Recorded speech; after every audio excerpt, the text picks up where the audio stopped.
Hey everyone, welcome back to Art a la Carte. This is Color Pencils 101, and today I'm going to be taking this horse drawing that I did in a previous video, and I'm going to add some color to it, and I'm going to show you how I do that. So let's get started. If you watched the previous video and watched me sketch this out, you'll see that this is much lighter than when the video left off. I had went back through and darkened in a couple of the areas just to kind of showcase the features on the video, but now that I'm ready to actually add color with color pencils, I'm going to take my eraser and go back over, and I'm going to erase as much lead out of the picture as I can where I can still see the image barely. So I'm going to erase, clean this up because I don't want an outline. So normally had I been just drawing this from start to finish strictly for color pencils, I wouldn't have gone into this much detail with the pencil, but I wanted to show you guys, just in case you wanted to draw along with me, how you could get this feature. And unfortunately that means I have to draw it a little bit darker so you guys can see it on film. Alright, so here we have our ghosted image right there. The thing to first think about when color penciling, of course, is to decide what colors you want to use. So I'm going to have a bay horse, which means it's going to be this kind of brown, reddish, goldeny colored coat with black mane and tail and black stockings. And its muzzle is going to be a little bit darkish too. I want to start with my lightest tone first. So I'm going to go through my color pencils and find out a nice tone that I like. Most of it is this a nice dullish kind of tan reddy color. So I'm going to use this color here and just very, very lightly begin to lay this in. Finding places that there's going to be shadows, darkening those in a little bit.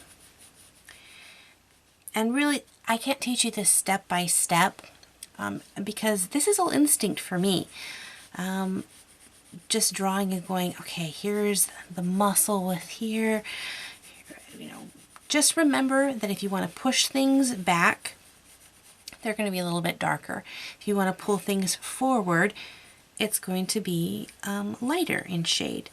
I'm going to be laying this in time lapse, and you guys are more than welcome to follow along. Obviously not as fast because it will take me probably a good 20 minutes to lay this color in.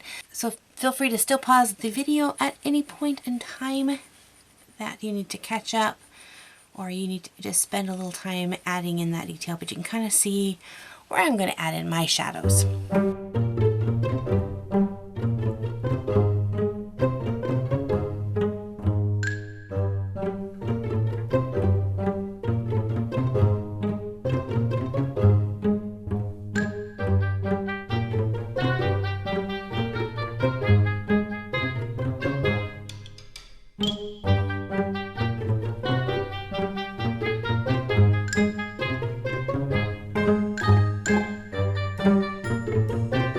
About 10 minutes later, and I have the first basic layer of color down. You can see I have not pushed hard. I have not scrubbed any color in, and it definitely in no way, shape, or form is a flat wash of color. There is a lot of textures. There's a lot of places that are darker than other places. There are a lot of places that are just really, really light.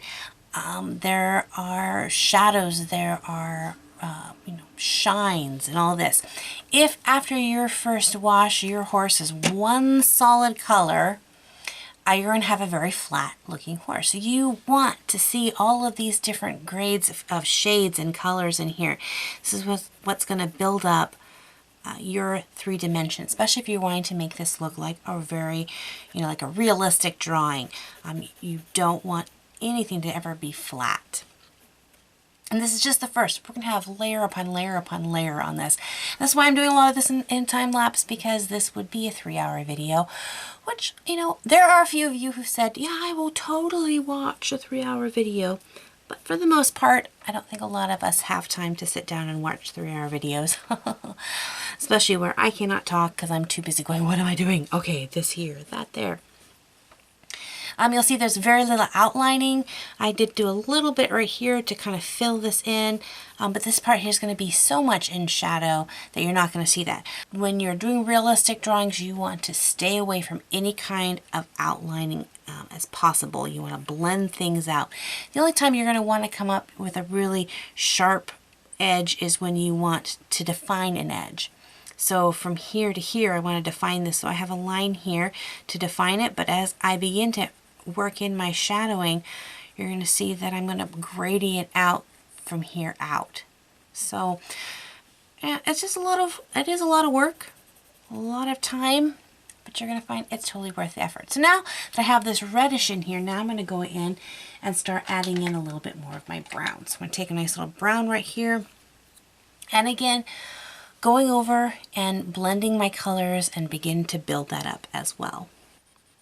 You might also find that as I am doing these that I will begin to flip and rotate my picture. Don't think you have to keep it just this straight in front of you, whatever works best for your hand. Also, as I get more and more color, you might see that I'll put a blot paper down, which will be just an extra sheet of paper, like so, that I will lay down that my hand will rest on. That way I'm not rubbing on the actual lead or the color pigment to smear anything. It's going to keep it from being smudged. So you can do that too if you find that you get a lot of stuff on your hand. Get a blot paper just to put that down. And keep working.